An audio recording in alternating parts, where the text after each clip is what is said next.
think it was Jerry. Jerry, I think, is on a train. We are in Nyack. We got some Westchester people. We got, is Peekskill in Putnam County? Maybe, I don't know. Peekskill is in North Westchester. Okay, never mind. Don't listen to me. I'm new here. Okay, everyone, this is Taylor Mandelbaum's candidate forum. He is with us, joining it today. We are live from the Nyack Public Library. I am the mysterious voice in the corner over here, Chase Zimmerman. So just to run down of how this works, I guess you guys know how everyone's pretty good at this. I'm gonna give Taylor the floor. Oh, hello. What's up? What's up? Did you guys look fine? This is Minnie and Mark Spencer. Hey. I don't know. Oh, we have masks here too. If you. Okay, cool. I am Chase Zimmerman. I am the Lower Hudson Valley Democratic Socialists of America's chair of the electoral working group. Taylor reached out to us seeking an endorsement. We are going to be walking through his candidate questionnaire today. If you, I can't shoot this over to you because I don't have your information, but I guess we're going to also be working off of some of Taylor's paperwork that he could probably hand you a copy too.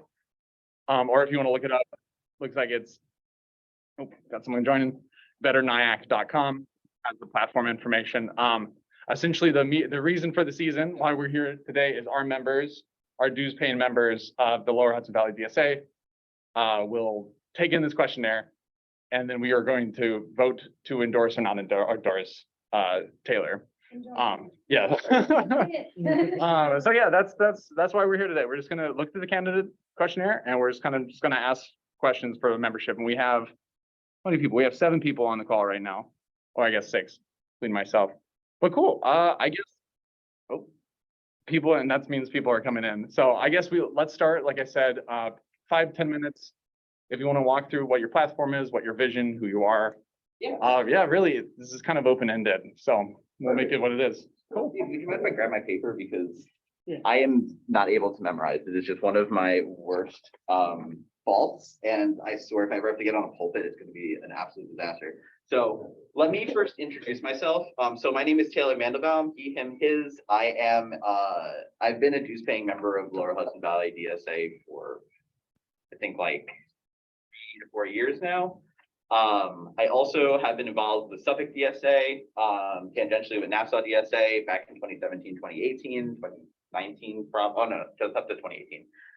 So I've been involved with DSA for years, and I've been involved with both electoral and direct action advocacy and mutual aid since I've been a child. Let me provide a little bit of background quickly on who I am and kind of the fundamental of why I'm running, and then get into a little bit of the nuance of why I am running in the first place in terms of the political and kind of policy side of things.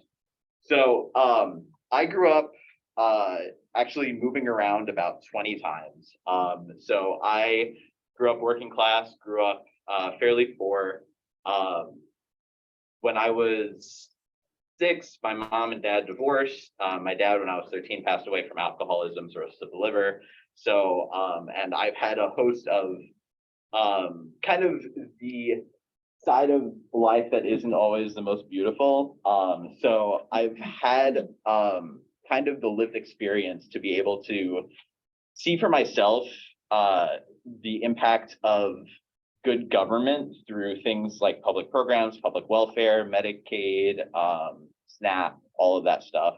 But I've also been kind of able to experience the world through the lens of mental health challenges and stuff like that. So when I was in 6th grade, my mom actually sent me a poem of me like advocating for the environment. I've always been an environmentalist and stuff like that.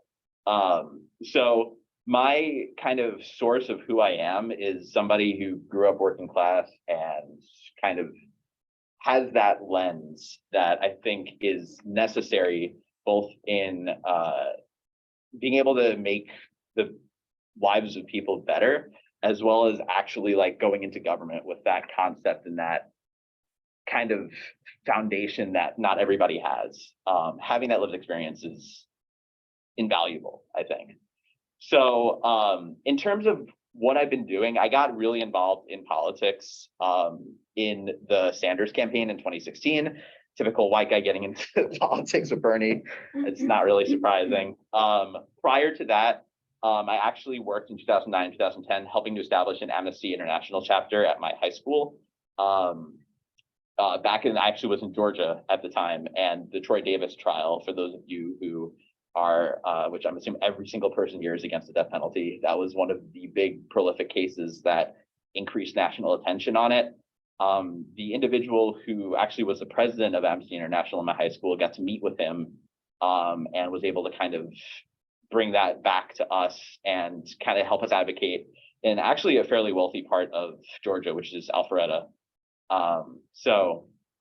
That was a really profound experience for me. And then in 2012, I helped run an Active Minds chapter at University of Massachusetts for 2 semesters, which was a really great experience, being able to kind of advocate for mental health issues. So that's kind of prior to the Sanders and political world. I did get my start in kind of advocacy. After Sanders, I was able to actually do the work with 3 or 4 other people, incredible individuals.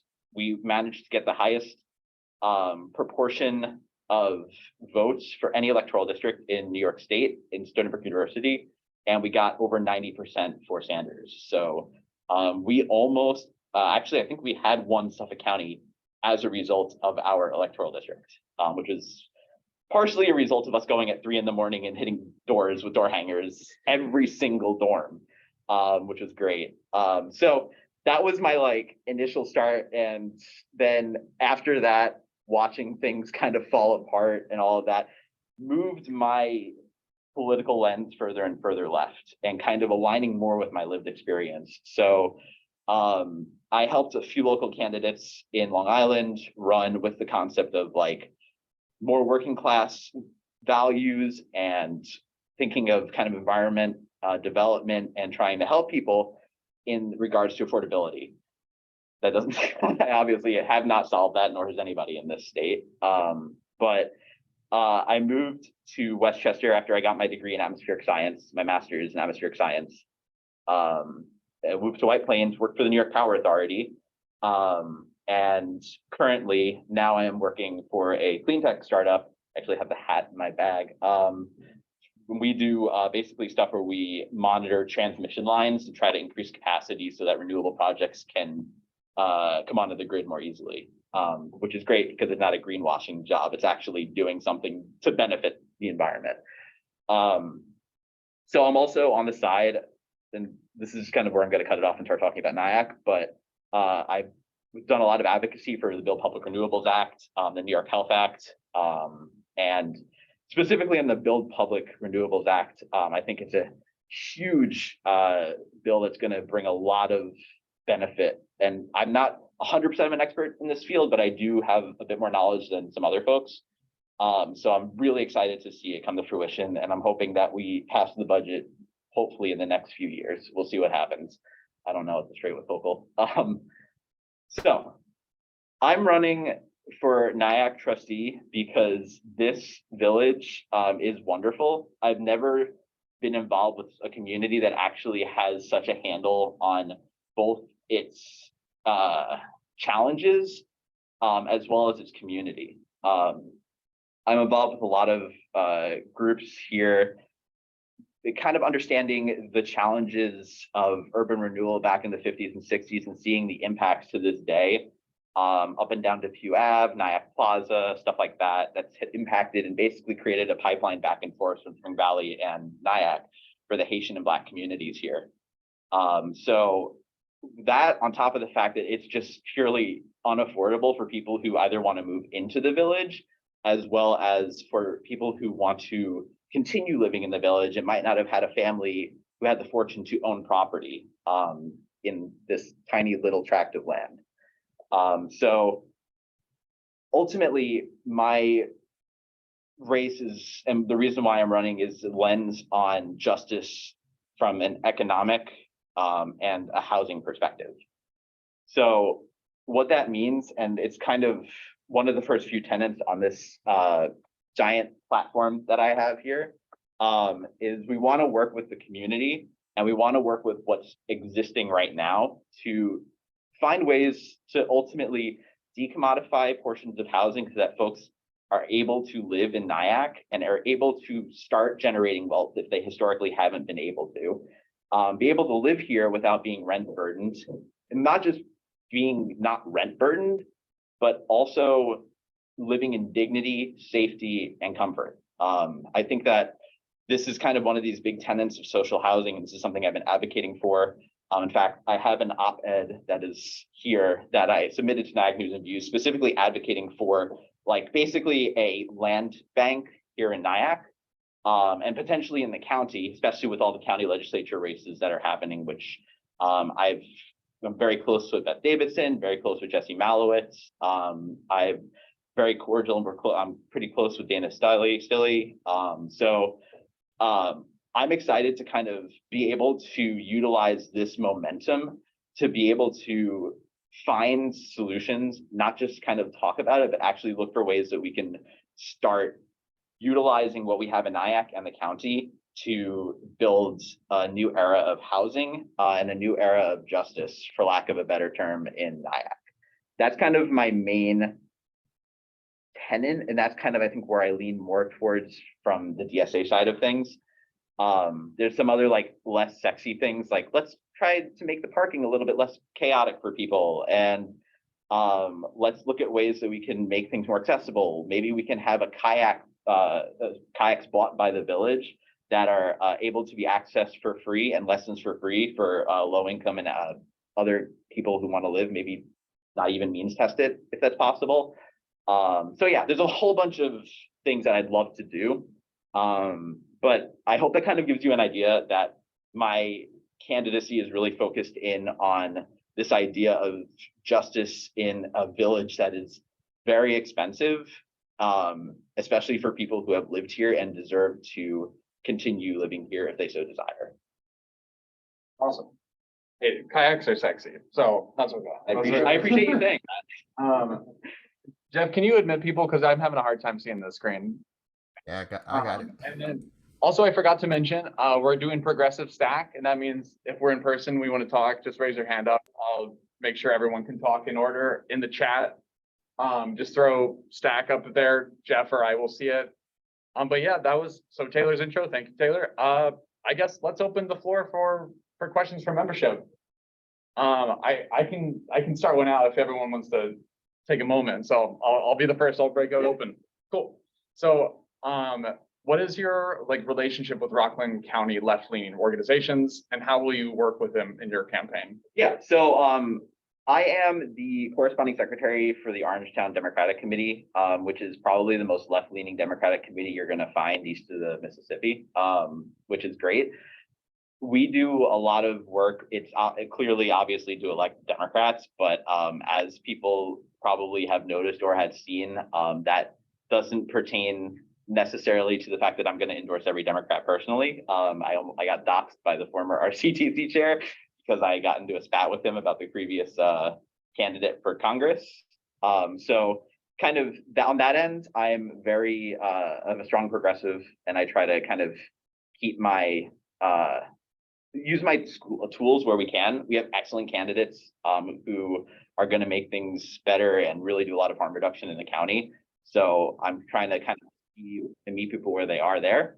I'm also on steering committee for Rockland United. Rockland United is a little bit more electoral in what they do, but they also do a lot of advocacy and protesting and some forms of direct action.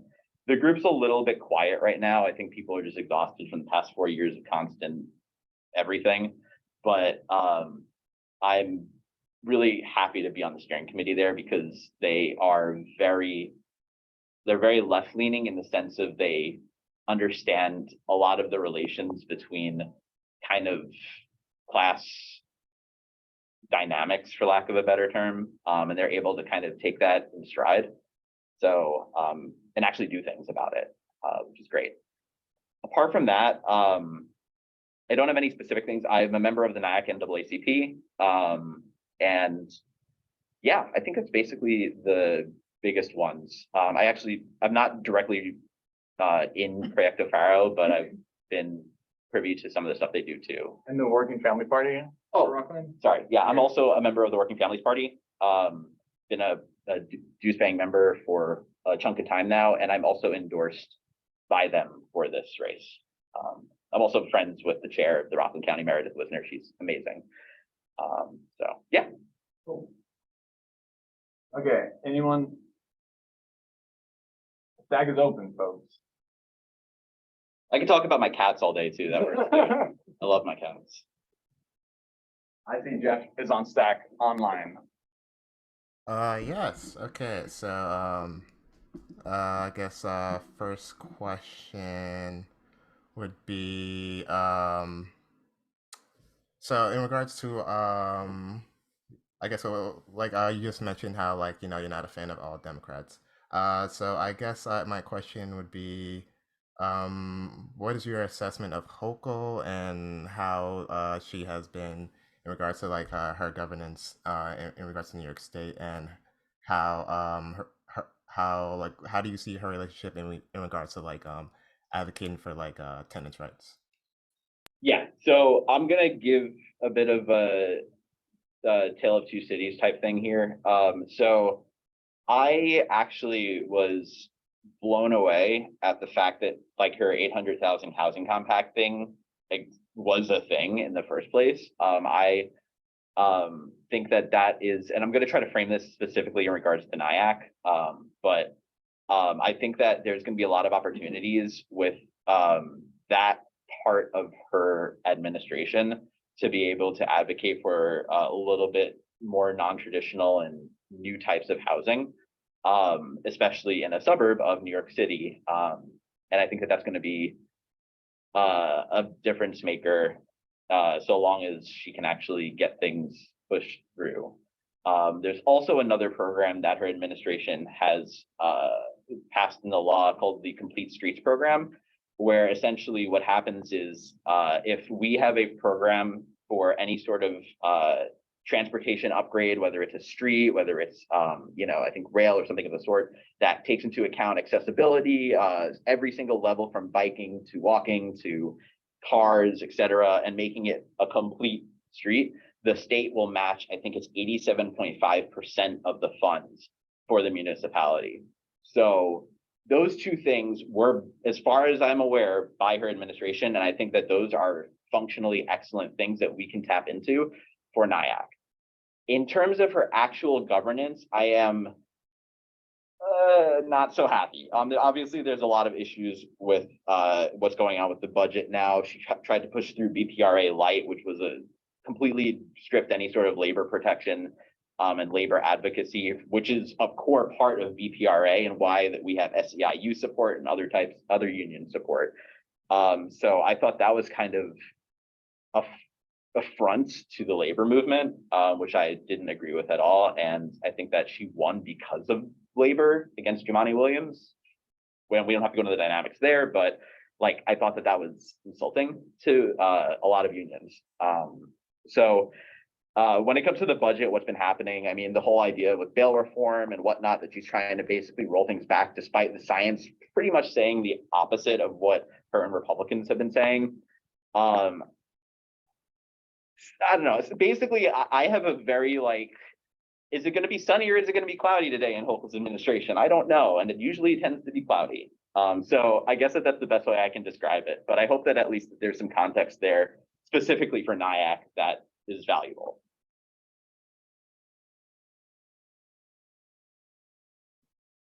Cool. Can I follow up if nobody else is on Stack? Go ahead.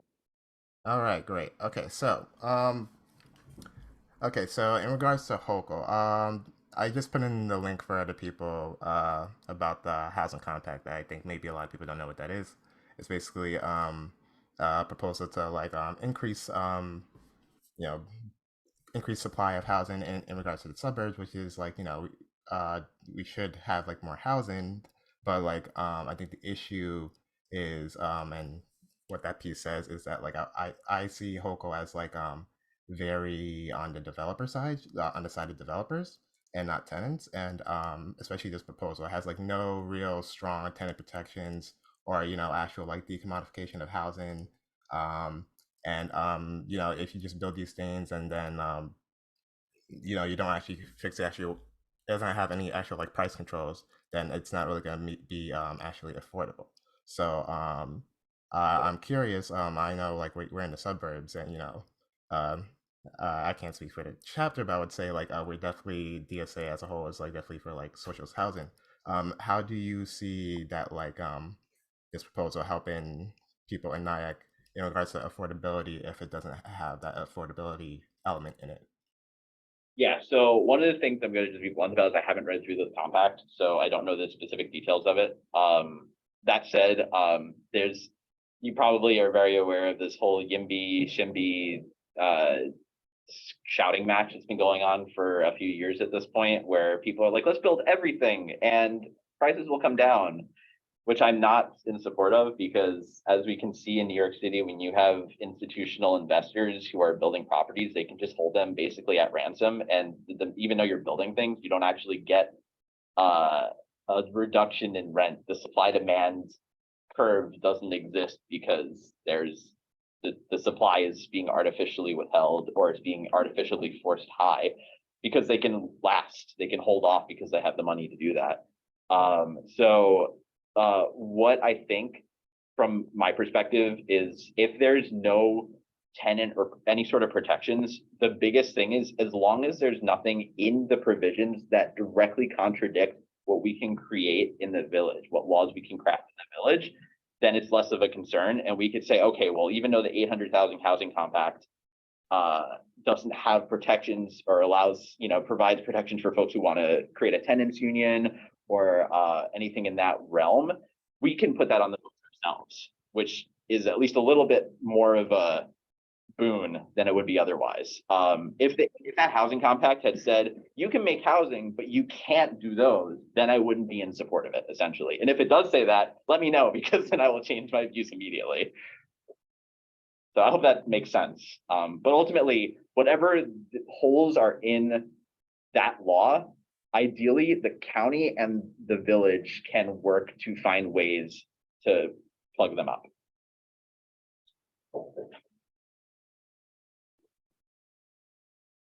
Cool. I don't see anyone on stack, so I guess I have another question. Yeah, feel free. For you. We chatted about this a bit before the meeting, but who are you up against? And like what lobby and what money and who supports those people? Yeah, so I have there are 5 people running in the race. There are 2 open seats. I am specifically supporting with me Natalie Ryobi, who is a community leader here in Nyack. She's amazing.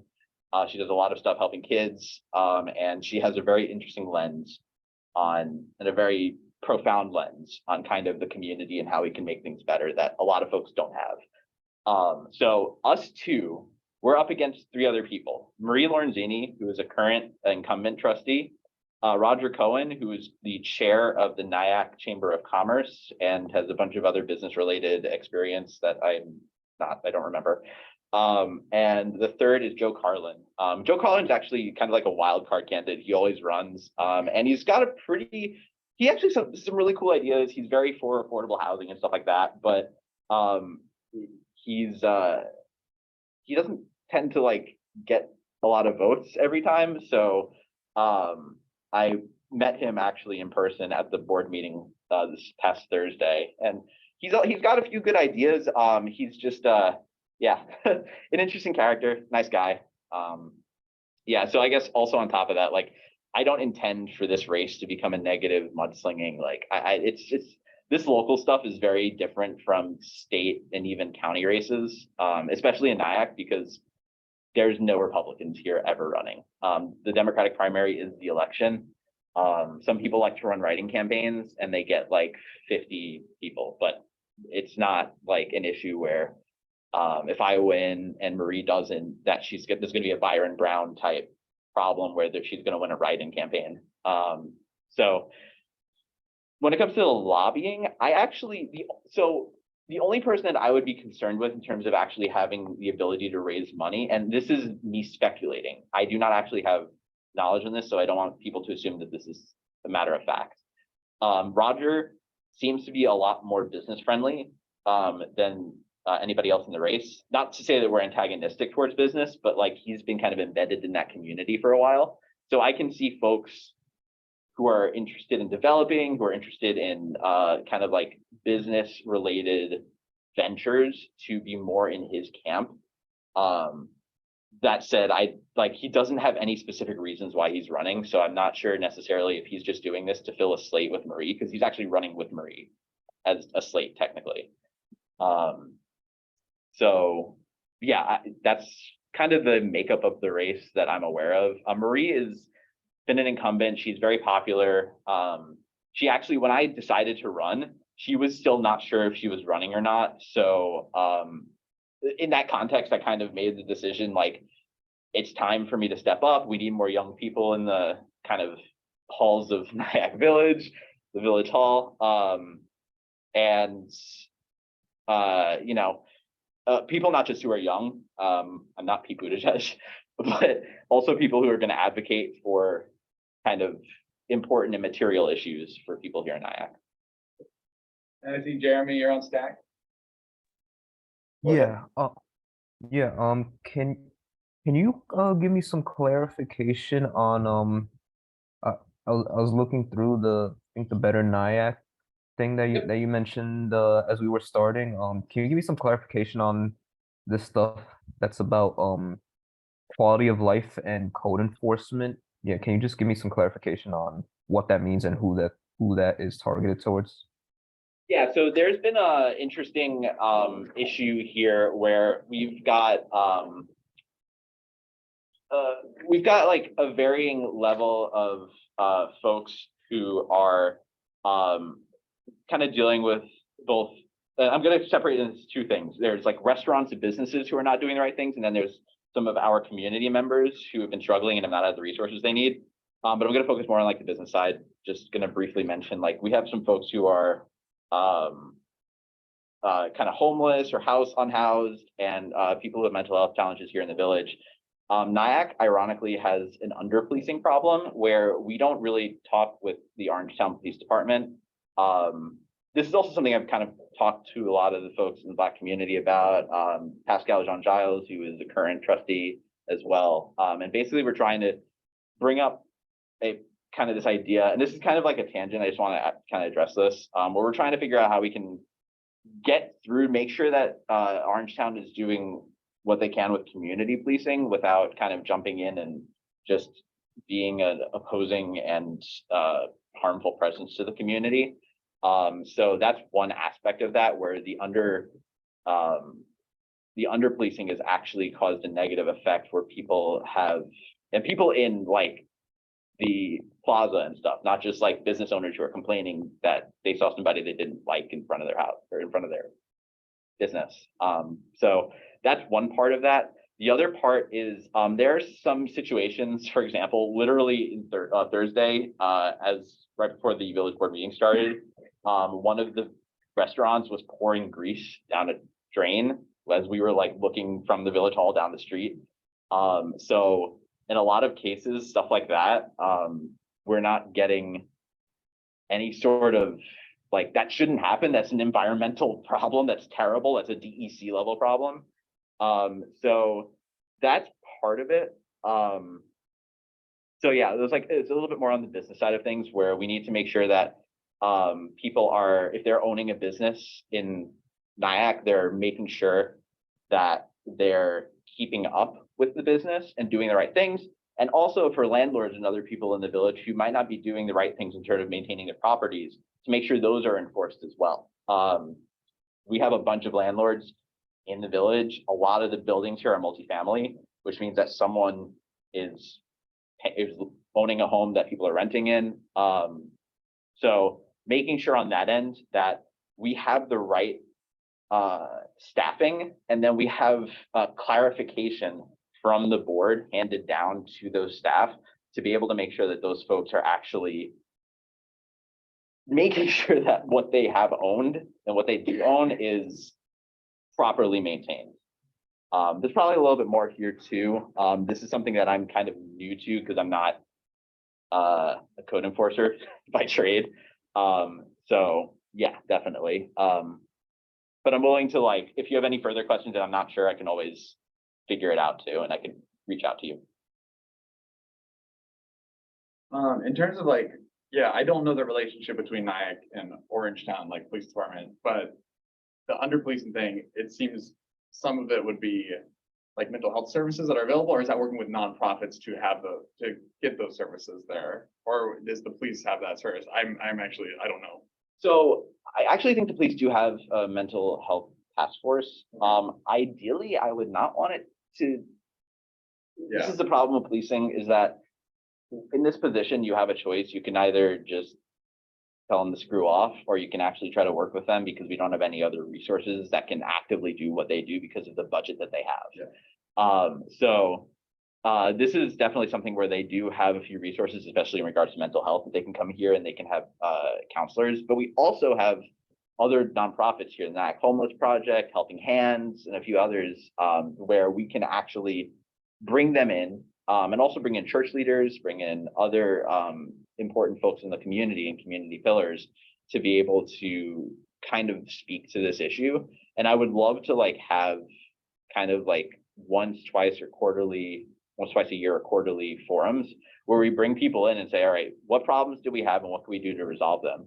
We do this for the parking authority. We do it for the Nyack Housing Authority. It would be interesting to have kind of like a mental health action committee or something like that that can advocate for these things as well. I've seen people pour things down the drain too. It's like it's restaurants. So Yeah, I've seen that image before in town. that's a DEC violation. Yeah. Like that, or New York State Department of Environmental Protection. Jeremy, you have a follow-up as well. Go ahead. Yeah, just to follow to like the latter half of that. Then yeah, would you be willing then also like to use any opportunities to like to move these to advocate for, and where possible, like if that can be done with trustee legislation, like move these kind of mental health like services and programs to like a non-policing body, like something separate from what was it, the county police or whatever it was. The town police. So the problem right off the bat is budget. Stuff like this, we have about right under a $7 million budget, if I remember right. So that tends to be completely used up. So what we need to do there, first and foremost, is to carve out, because ultimately, if people are going to be spending their time, if it's in a volunteer setting, like a quarterly action group or action committee, this isn't as much of an issue, and you can create legislation for that.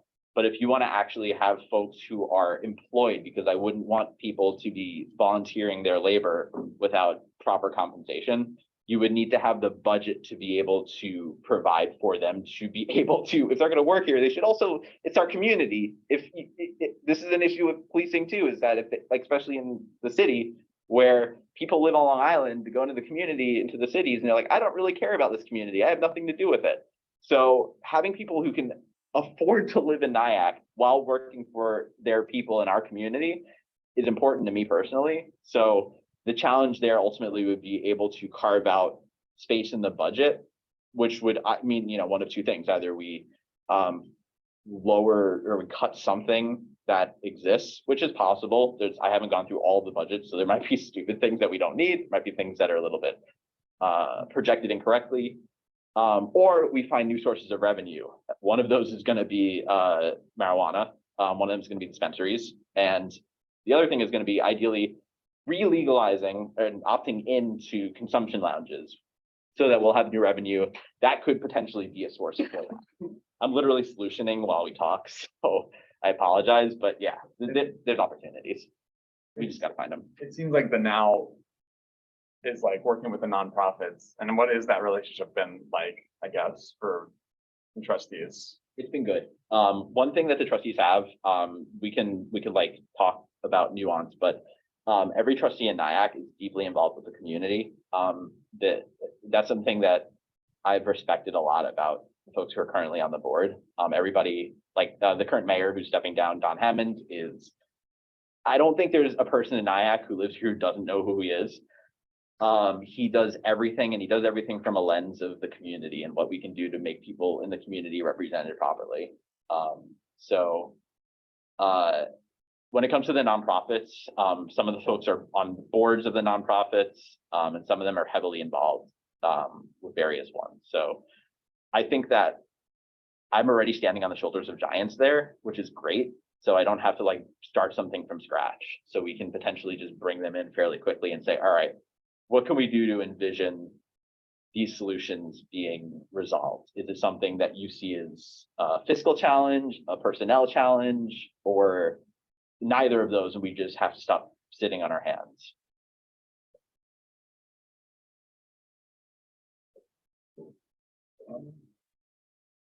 I guess, so I'm looking at the document. At the end, there's 15 specific promises for our first year. And I'm assuming you worked with Joe, Rand, and Natalie on these ones. Yes. Yep. How do you guys, I'm looking specifically at number 5. How did you land on this opt-out fee? And what buildings will that be for future buildings, or will that go backwards for like the one that just got built on Highland or something? It's not going to be retroactive as far as I'm aware. This actually just got passed last Thursday. Oh, it did? Oh, Yeah. awesome. Local law 120. I should go to those meetings. You should. Yes. So this is a boon for everybody who is here. Go to your local village or city council meetings, because they're 80% boring and 20% you're going to find nuggets in there that you would not have expected.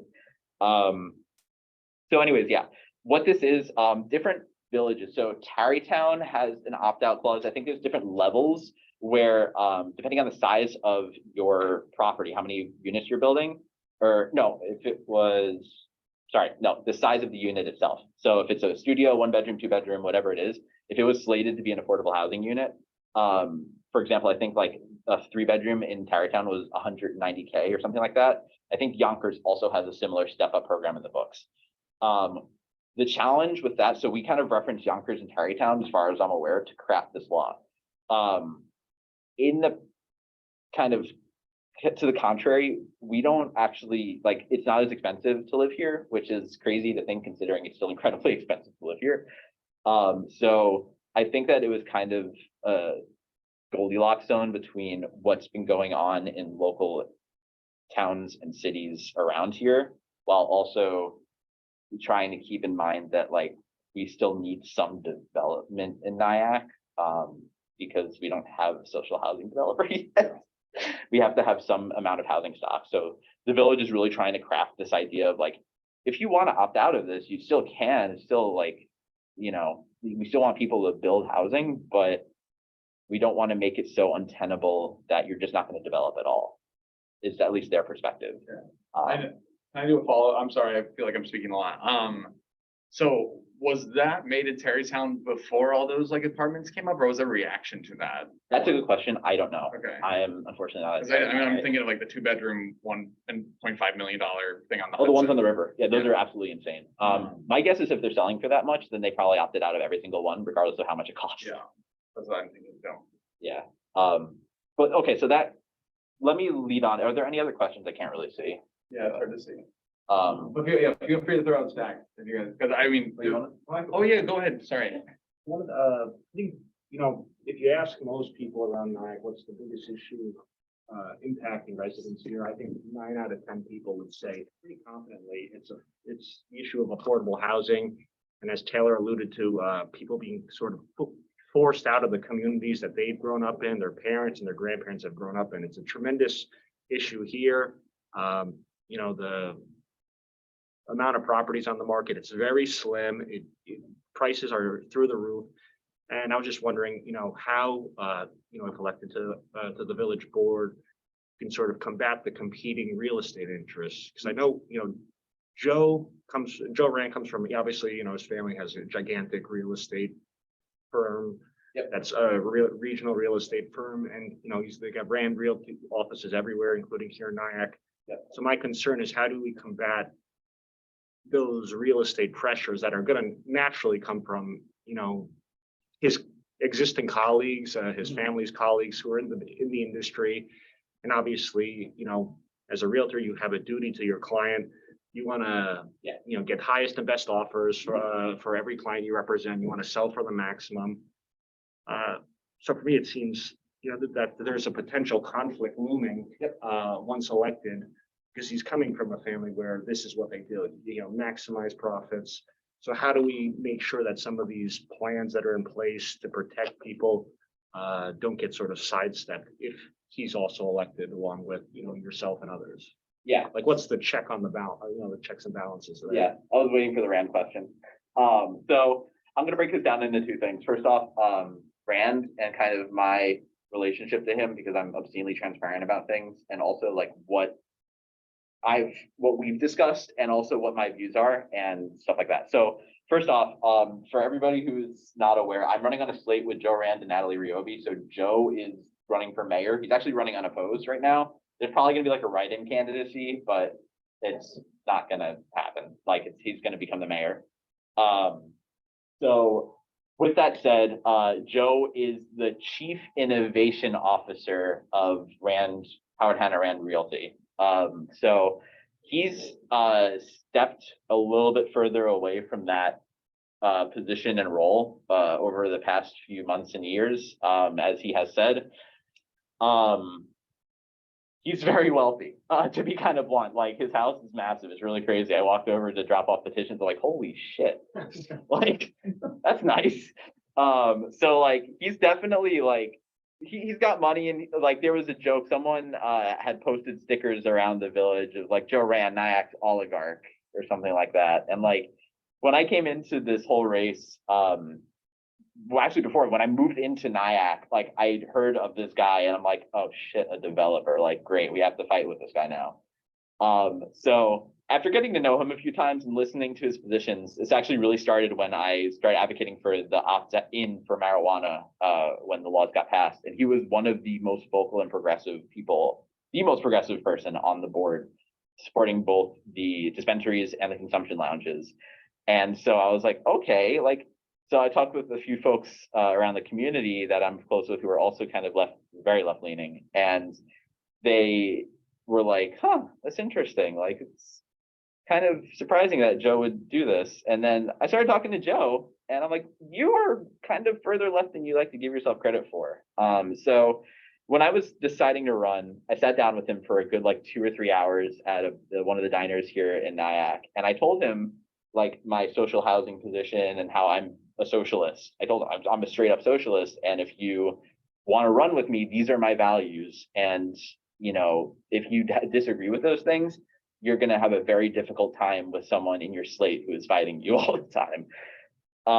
So when I explained the social housing issue, he immediately brought up the idea of a land bank, and he thought this would be great if we can have an extra use of our rainy day fund to purchase blighted or dilapidated properties in Nyack, put it under the auspices of the village, and utilize that to kind of demarket or decommodify that portion of housing. And I'm like thinking to myself, this is the supposed developer or super developer of Nyack saying this. In reality, he's not a developer. He's just kind of the lead team on a real estate company. They don't do development as far as I'm aware. They do purchasing and selling. They're probably friends with developers.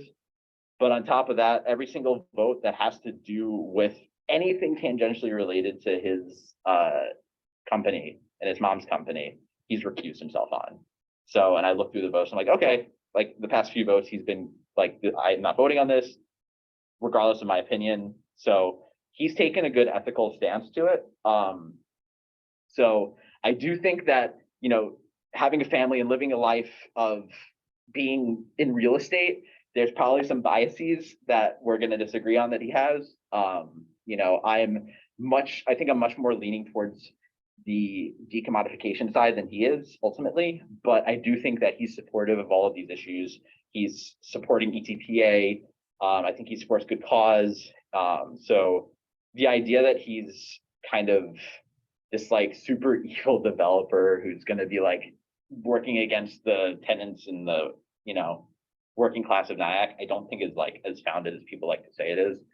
That said, I am painfully aware of this, and I want to like make sure that, if there are issues, I bring it up with him.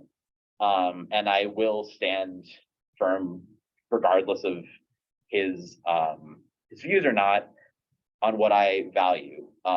Also, I want to make clear too that I do have a campaign finance committee, and Joe did give me $250.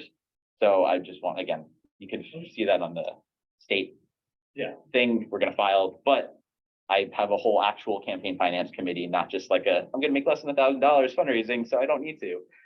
So you can look at that. But again, just for transparency's sake.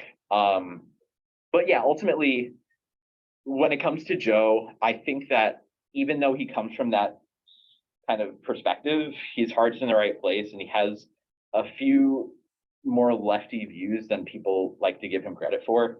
And he, I think, is on board with this idea of something that needs to be done. And to that, I think he's actually hosting a panel. There's a Rockland Housing Forum in Pomona, that's Fireman's Training Center. I think it's the 19th. So this coming Wednesday, 9 a.m. to 3 p.m., which is the crappiest time because people at work, but of course.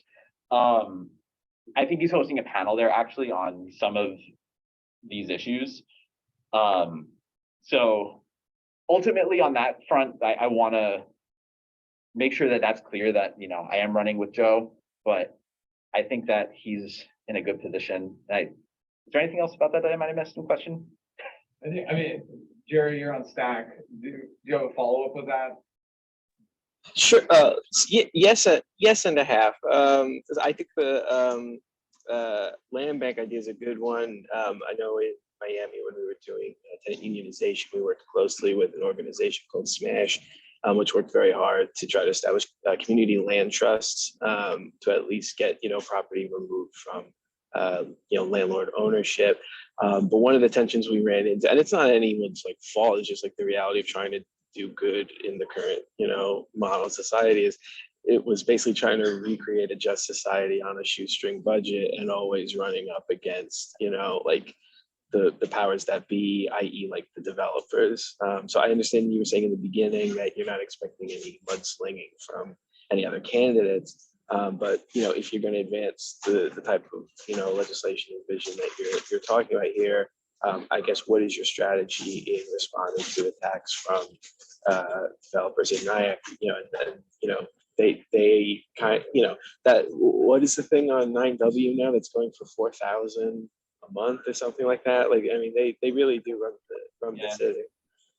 Yeah. Okay. So this is so far from what I understand. So let me kind of explain a little bit of the nuance here. The current laws can be set by the village board. The current laws as they stand now, if a developer decides to build something, decides to buy land and build something, we can't retroactively tell them to screw off. We kind of are in a position that they then go to the planning and zoning boards, and those guys will make decisions as to whether or not they're doing the right thing under the kind of pretense of the law, not necessarily their personal views, although that the whole point of that is to understand also some of the nuance between biases and stuff like that. So where the village board can come in there is appointing good people to the planning and zoning boards who have a community focus,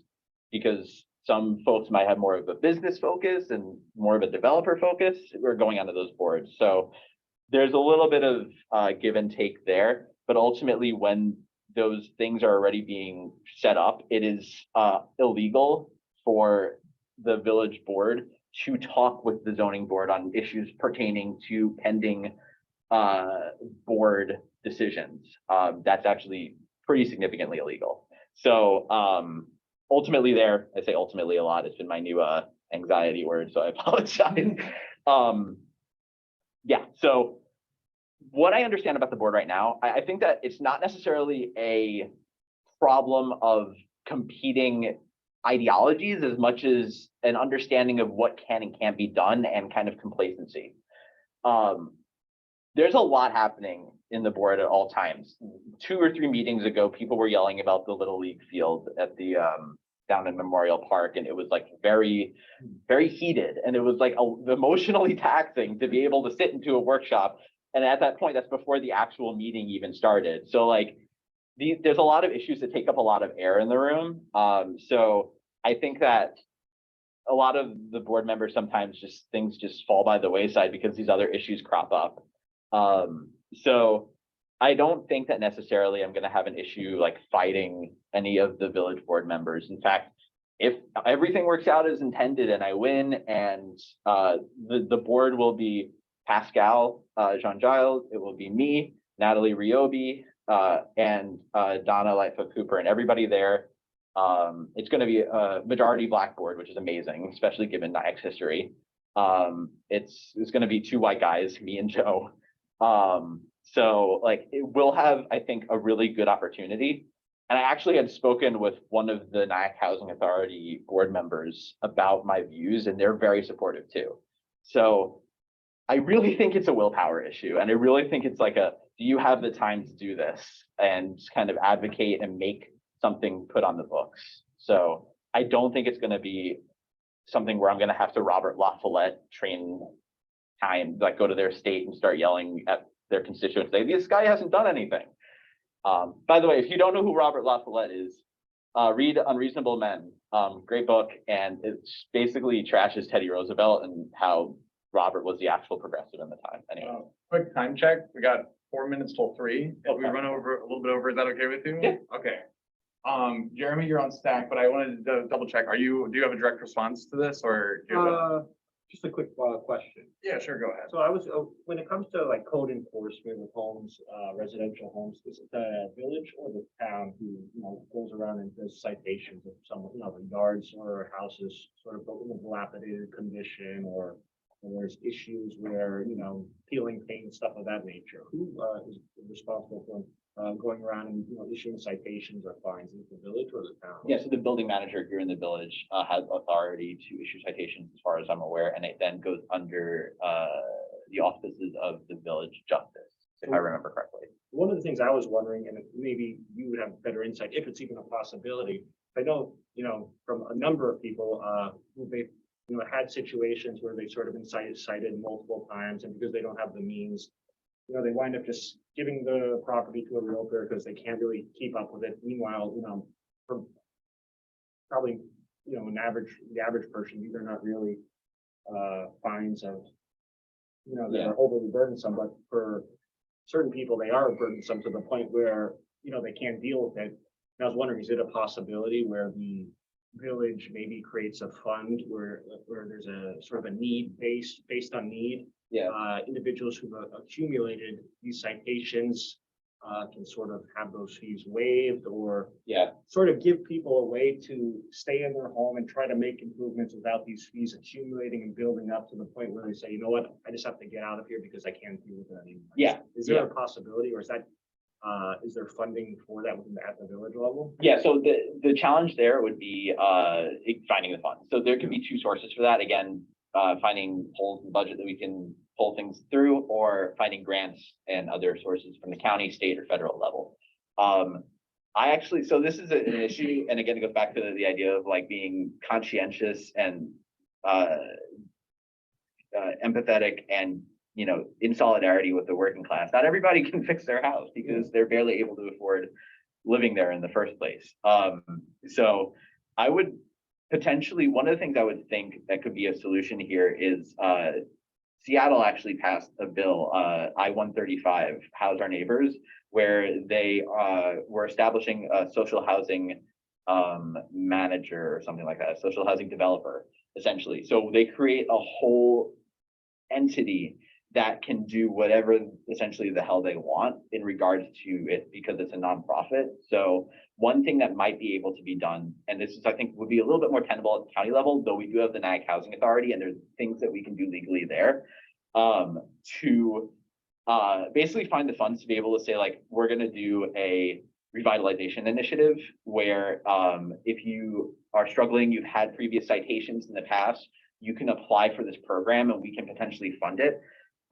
Knowing reality, it might end up in like a lottery type system and you're not going to hit everybody, but that would be an interesting perspective to be able to say, like, if you want to do this and we have the funds, especially with the lens that the county has on it now, I think this would be a combination of the three things I mentioned before, which is advocacy, making laws, and appointing people, if I remember right. They would be a little bit more on the advocacy and a little bit laws, mostly advocacy, I think. And then it looks like Jerry had a follow-up. He just wanted to reiterate that when he asked about the attacks and mudslinging, he meant from developers, not the board members. So Oh. do you expect, I mean, yeah. I would love it. So I went on record. Please yell at me. That only makes me stronger. So yes, Thursday at the village board meeting, there were two landlords that came in to advocate against the ETPA because of the Rockland County Business Journal article that came out. And I actually spoke on record saying that like I straight up opposed this guy. Like there's no, which crazy because this guy is supposedly has 5 or 6 properties, and he said that his 1 bedrooms are about $1,600 to $1,700. And I'm thinking to myself, your 1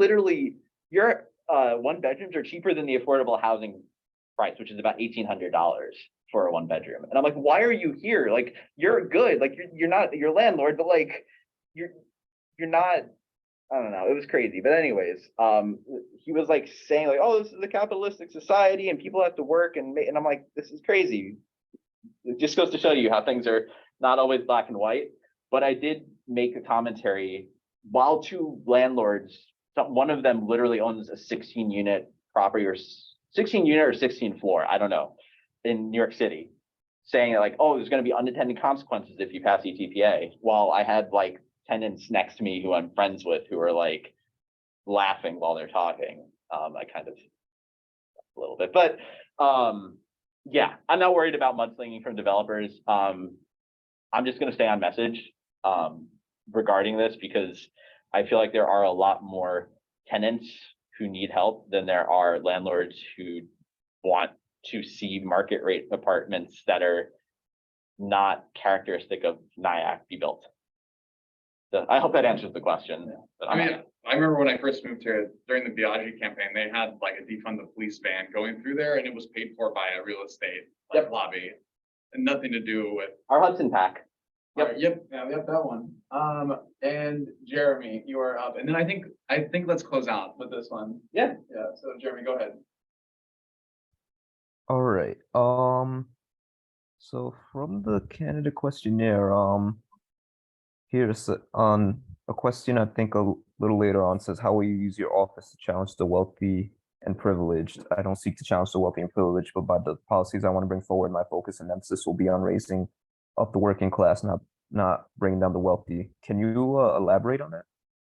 Yeah, so I'm generally a positive person. So I don't think that immediately, like the way that I understood this question when I wrote it was basically like, are you going to attack like the capitalists in the community as much as you can? And I'm like, to me, considering how local this race is, I see a lot more benefit in using my energy to focus on what opportunities I can do to just focus on the working class. So if there's a situation where I have to make a call of supporting somebody means attacking somebody else, it's always going to be for the working class. It's always going to be people who aren't landlords. It's always going to be people who aren't institutional investors or developers. So ultimately what I kind of wanted to bring about in that point was that I'm not here to just be a bomb thrower. I have done that in the past. I just don't think the current kind of conditions in the village call for that, because I think everybody's already kind of in a very similar headspace. And there's a few people who are going to disagree. If you go on the Village of Nyack group page, which is not the official village page, but just like something that the previous mayor made, you'll occasionally see some crazy Republicans or right wingers say like, oh, I hate trans people or some crap. So like you occasionally get those folks, but I guess, yeah, the point is I'm not going to focus my energy on attacking wealthy people unless it is required to make something better or materially better for the working class. Otherwise, I'm just going to focus my energy on what I can to make people's lives better. Okay, cool. Okay, we are at 4 minutes over, so I want to just cut there, but everyone, thank you for joining, and Taylor, thank you for like taking in our questions and everything like that. This has been great.